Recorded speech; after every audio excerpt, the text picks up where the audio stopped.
죄 많은 이 세상은 내 집안이네. 내 모든 보화는 저 하늘에 있네. 저 천국 문을 열고 나를 부르네. 나는 이 세상에 정들 수 없도다.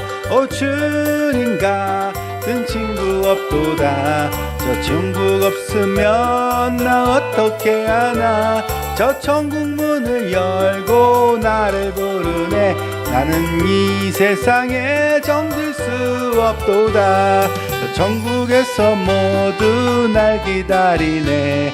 내 주 예수 피로 죄 씻음 받았네. 나 비록 약하나 주님 날 지키시리. 나는 이 세상에 정들 수 없도다. 오 주님 같은 친구 없도다. 저 천국 없으면 나 어떻게 하나. 저 천국 문을 열고 나를 부르네. 나는 이 세상에 정들 수 없도다. 저 영광의 땅에 나 길이 살겠네. 손잡고 승리를 외치는 성도들, 이 기쁜 찬송 하늘 울려 퍼지네. 나는 이 세상에 정들 수 없도다. 오 주님 같은 친구 없도다. 저 천국 없으면 나 어떻게 하나. 저 천국 문을 열고 나를 부르네.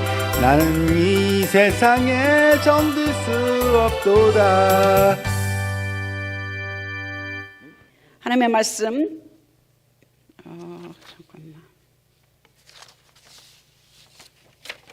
하나님의 말씀 두 군데서 보시겠습니다.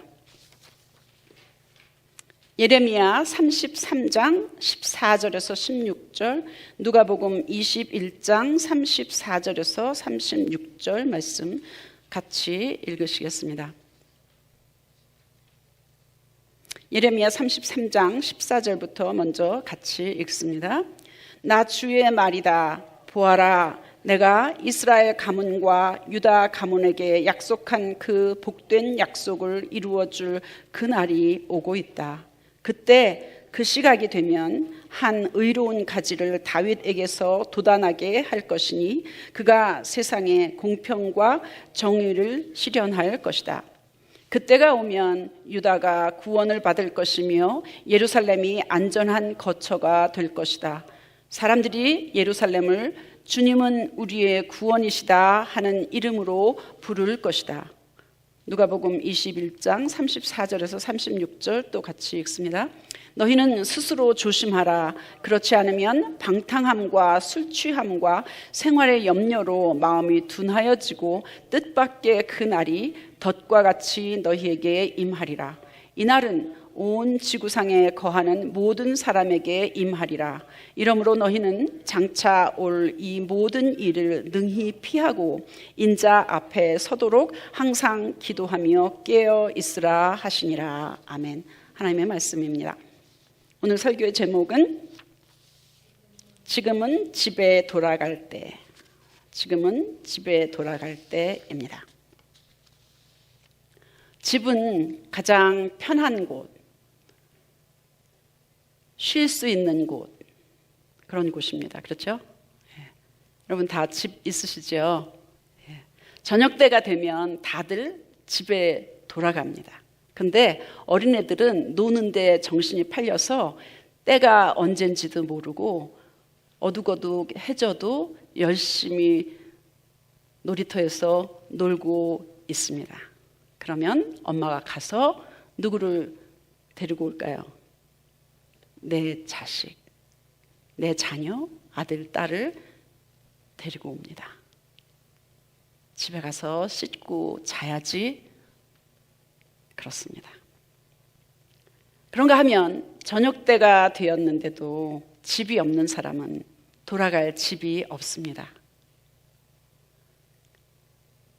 이 땅에서 매일같이 돌아갈 집뿐만 아니라 우리는 이 세상에서의 삶이 끝나면, 몸이 죽으면 영원히 거할 집이 있습니다.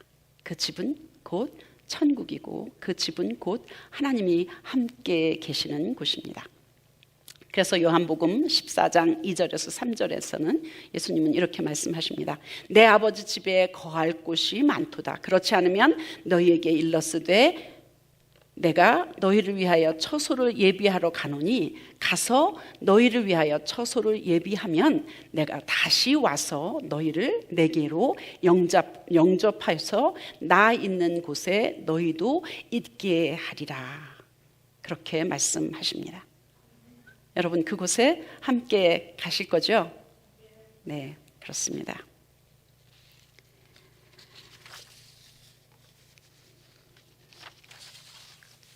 (911) 하면 사람들이 다 뭐라 그래요?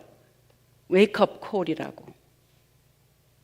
그런 걸 보면 고난을 통해서, 큰 사건을 통해서, 엄청난 무서운 일을 통하여서 하나님은 나라적으로, 세계적으로 깨우시는구나, 이런 걸 알 수 있습니다. 개개인에게도, 교회적으로도, 또 비즈니스에서도, 관계에서도 어떤 힘든 일들을 통하여서 하나님은 종종 우리를 깨워 주십니다.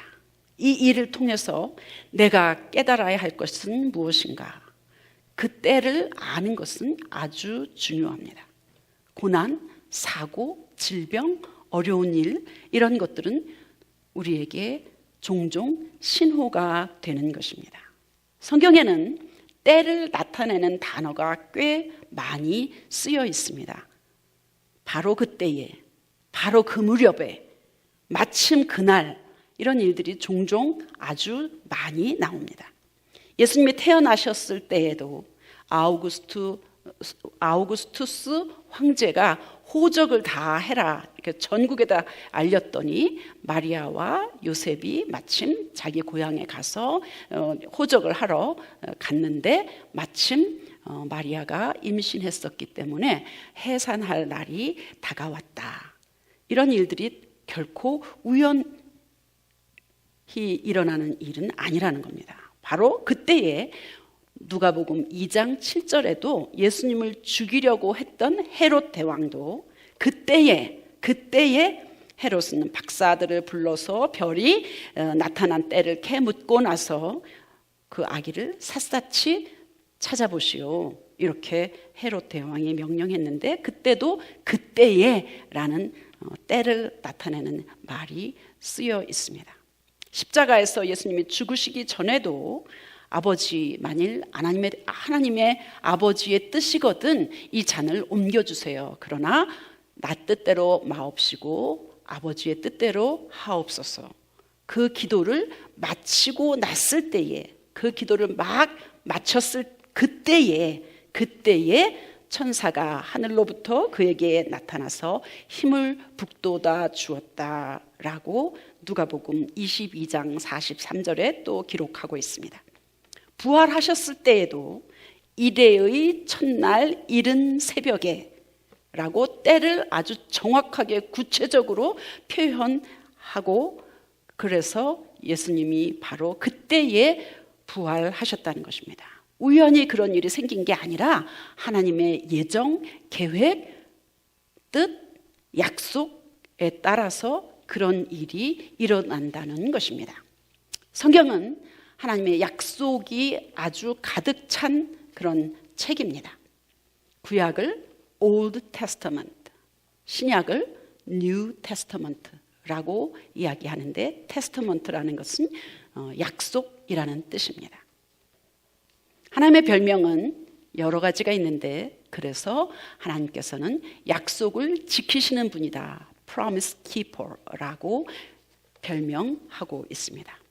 우연히 어떤 일이 일어나는 게 아니라 하나님의 예정, 계획, 뜻, 섭리, 약속, 그 안에서 모든 일들이 일어난다는 것입니다. 오늘 본문에도 그날, 그때, 그 시각에 하나님의 약속대로, 계획하신 대로, 예정하신 대로 유다를 구원해 주실 구원자가 나타나실 거라고 예레미야 선지자는 예언하고 있습니다.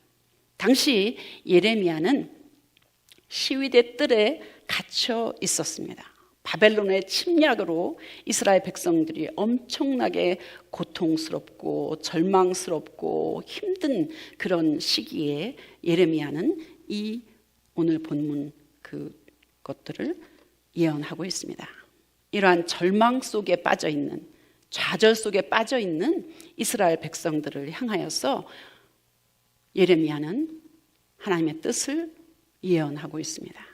이스라엘 백성들이 나라와 성전을 잃게 될 것이다. 바벨론의 포로로 잡혀가게 될 것이다. 절망과 고통 가운데 있을 것을 하나님께서는 아시고 어찌 보면 하나님이 일부러 그렇게 하셨습니다.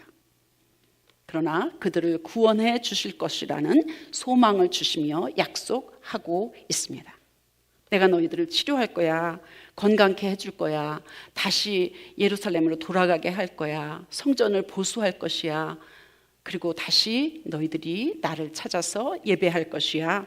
이스라엘을 번영케 해줄 것이야. 그 전에 있던 그 성전도 다 복구해 줄 것이야. 예레미야는 비록 감옥에 있었지만 이스라엘을 회복해 해 주실 것이라는 하나님의 약속을 선포했습니다. 예언하고 있었습니다. 결국 하나님이 약속하신 대로 예레미야가 예언한 그대로 바벨론에서 이스라엘 백성들을 해방시켜 주셨습니다. 언제? 하나님이 예정하신 그때에, 하나님이 약속하신 그때에, 하나님이 계획하신 그때에 바로 이스라엘 백성들은 다시 예루살렘으로 돌아가서 성전을 회복하고 다시 한번 성벽을 재건하고 거기서 하나님 앞에 예배를 드렸습니다. 고난을 통해서 그들은 깨달았습니다. 하나님께 돌아오는 것이 가장 큰 복받는 길이구나. 하나님께 돌아오는 것이 가장 최선의 방법이구나 라고 깨달았습니다. 예레미야는 기원전 627년부터 한 586년 고전에 활동했던 예언자였습니다. 유다 왕국의 가장 마지막 선지자였었습니다. 한 40년 동안 활동했었습니다. 바벨론에 흥할 것, 바벨론이 망할 것, 예루살렘이 회복할 것, 그 다음에 이스라엘 백성들이 다시 바벨론에서 자유케 될 것, 이런 것들을 다 예언했었습니다. 예수님의 초림을,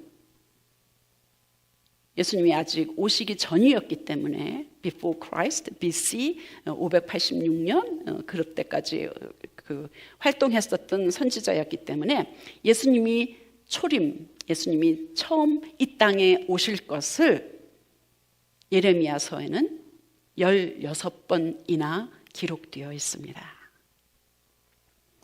예레미야는 그날 분명히 예수님이 이 땅에 오실 거야. 분명히 이 땅에 오실 거야. 그때에 한 공의로운 가지가 날 텐데 그 가지를 통해서 의로움, 정의, 공의가 실천될 것이야. 그리고 유다 백성들은 구원할 것이야. 구원받을 것이야. 이렇게. 그리고 새 생명을 주실 것이고 그 새 생명은 계속해서 자라날 것이야. 분명히 어둠 가운데, 절망 가운데, 고통 가운데 이 말씀을 주었는데 그 예언은 결국 실천되었습니다. 그가 예언한 대로 하나님이 계획하고 예정하신 대로 예수님은 분명히 이 땅에 오셨습니다. 당시 이스라엘은 혼돈하고 부정하고 패역하고 완악하고 불순종하고 하나님과 멀리 떨어져 있던 그런 이스라엘 백성들이었습니다. 그래서 하나님께서는 이방민족 바벨론을 통하여서 그들을 힘든 가운데, 좌절 가운데, 고통 가운데, 억압 가운데, 포로 가운데 놓아두시는 계획을 하셨습니다. 그러나 이 절망, 암흑, 죄, 좌절, 불순종 이런 것은 하나님께 돌아가는 웨이크업 콜이었습니다. 육체적으로, 상황적으로, 경제적으로, 나라적으로, 관계적으로 너무나 힘든 환경에서 하나님께 돌아오면 새로 태어나는 것입니다. 영이 살아나는 것입니다. 다시금 생명 일어나는 것입니다. 증가, 확장, 확대, 풍성케 되는 그런 길이 있었습니다. 바로 하나님이 하시는 그런 고난이기 때문에, 하나님이 하시는 웨이크업 콜이기 때문입니다. 오늘 누가복음 본문에는 예수님의 재림을 예언하고 있습니다. 그날 그 시는 아무도 모르지만 초림이 예언대로 분명히 일어난 것처럼 재림도 다시 오실 것도 분명히 예언한 대로 일어날 것입니다. 믿으십니까? 아멘. 네. 모텔을 한 20년 이상 하신 어떤 부부가 있었습니다. 20년 동안 한 번도 잠옷을 갈아입고 자본 적이 없대요. 왜? 12시 넘어서 새벽 1시, 2시에 언제 손님이 올지 모르기 때문에, 그래서 입은 채로 잠깐 누웠다가도 깊은 잠을 못 자고 손님이 오면은 금방 나가야 되기 때문에, 환영해야 되기 때문에, 맞아야 되기 때문에 파자마 한 번도 입어본 적이 없다는 겁니다.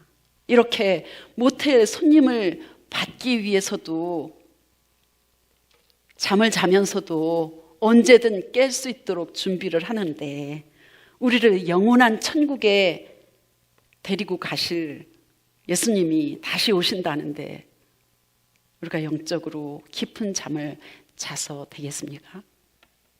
준비해야 되는 거 아니겠습니까?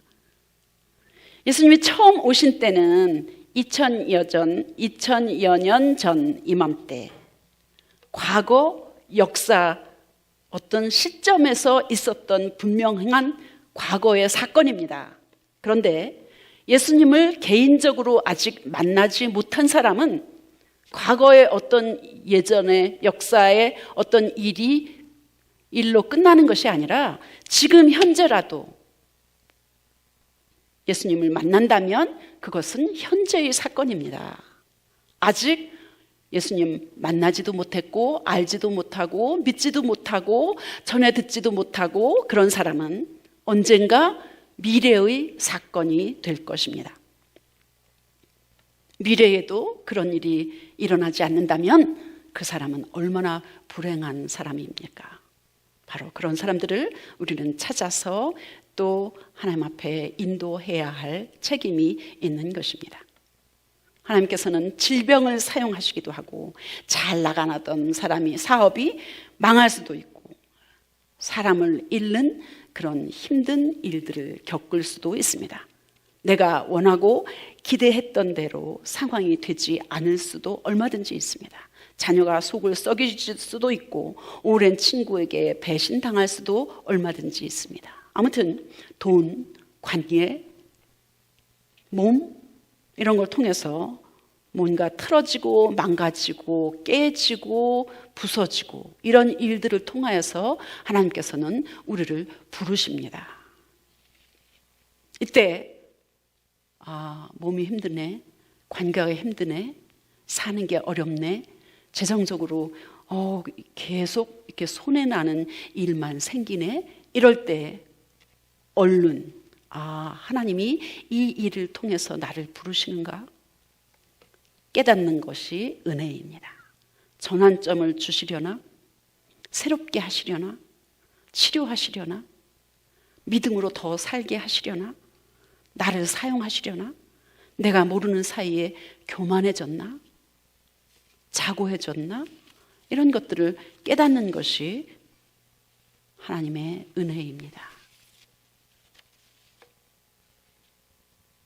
종말론은 여전히 베일에 쌓여 있습니다. 아무도 완벽하게 해석하기가 쉽지 않습니다. 그러나 지금은 세상 사람들도 그렇게 이야기하듯이 예수님이 다시 오실 날을 위해서 깨어서 준비할 때인 것은 분명한 사실인 것 같습니다. 오늘 누가복음 21장 25절에서 28절 혹시 성경 가지고 오신 분 있으시면 같이 읽으시면 좋겠습니다. 누가복음 21장 25절에서 28절입니다. 누가복음 21장 25절에서 28절 인자가 오실 때의 현상에 대해서 말씀하고 계십니다. 해와 달과 별들에서 징조들이 나타나고 땅에서는 민족들이 바다와 파도의 성난 소리 때문에 어쩔 줄을 몰라서 괴로워할 것이다. 사람들은 세상에 닥쳐올 일들을 예상하고 무서워서 기절할 것이다. 그때의 사람들은 인자가 큰 권능과 영광을 띠고 구름을 타고 오는 것을 볼 것이다. 이런 일들이 일어나기 시작하거든 일어서서 너희의 머리를 들어라. 너희의 구원이 가까워지고 있기 때문이다. 일어서서 너희의 머리를 들어라.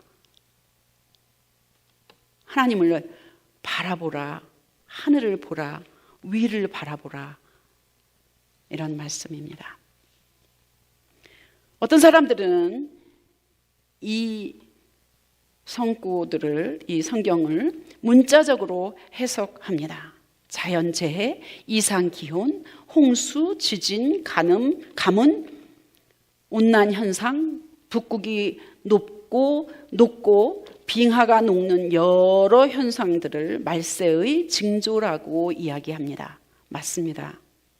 그러나 또 한편으로는 예수님이 다시 오실 날들이 가까웠기 때문에 하늘을 보라, 하나님께 돌아오라, 준비해라, 깨어있어라, 기도해라, 구원받은 자로 살아라, 이런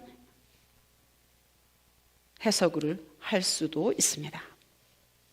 예수님은 깨어있어라, 준비해라 말씀하십니다. 여러분과 제게 지금도 기후에 대비해서 사는 것처럼 예수님 다시 오실 날이 언제인지 모르기 때문에 신랑이 오실 때를 기다리는 열 처녀처럼, 등불을 켤 기름을 준비한 다섯 처녀처럼, 지혜로운 다섯 처녀처럼 영적으로 준비하며 기다리라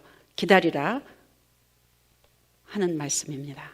그저 나 예수 믿어, 나 영접했어, 알아, 이런 게 아니라 실제로 성령으로, 기도로, 깨어있음으로 준비하라는 말씀입니다. 예수님은 특별히 세 가지를 명령하셨습니다. 방탕하지 말라, 술 취하지 말라, 생활 염려로 마음이 둔해지지 말라입니다.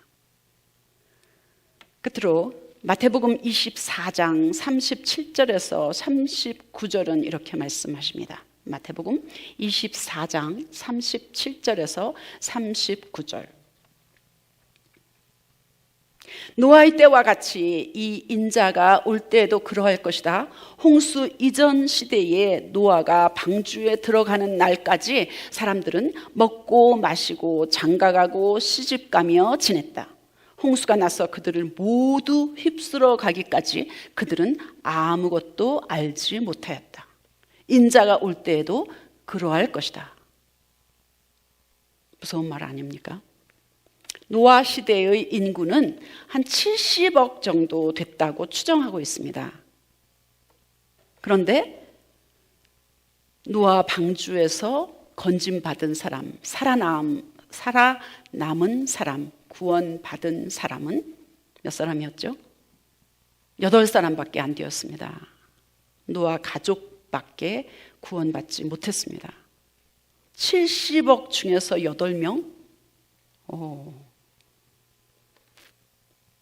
그 이후로 인구가 다시 늘어나서 현재는 60억 이상, 70억이라고도 얘기합니다. 그렇죠? 거의 비슷한 숫자가 되었습니다. 먹고 마시지 말라는 말도 아니고 결혼해서는 안 된다라는 말도 아닙니다. 예수님은 우리가 세상 것에 딱 붙어서 세상 가치관으로 육신적으로만 살지 말라. 영적으로 깨어서 준비하라. 예수님 다시 오실 날을 기다리라. 이런 말씀입니다. 그때와 똑같이 노아 시대와 똑같이 70억 정도 지금 세계 인구가 되어 있는데 만약에 노아 시대처럼 8명밖에 구원을 못 받는다면 너무나 슬픈 일 아닐까요? 방주 안에 들어간 노아의 가족 8명만 구원받은 것처럼 깨어서 방주에서 살아야만 합니다.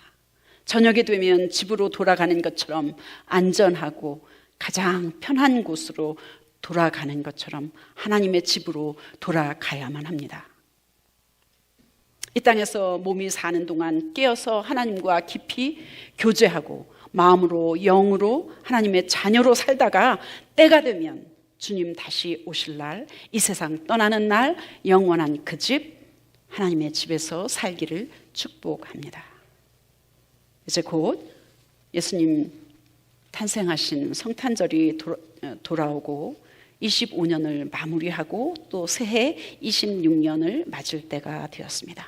영적으로 깨어서 겉사람은 후패하지만 우리의 속사람은 날로 새롭도다 라는 말씀을 기억하면서 그렇게 살 수 있기를 축복합니다. 우리 주위의 모든 사람이 하나님께 돌아와서 거듭나서 함께 천국 가기를 소원하며 그렇게 되기를 예수 이름으로 간절히 축원합니다. 할렐루야. 기도하겠습니다.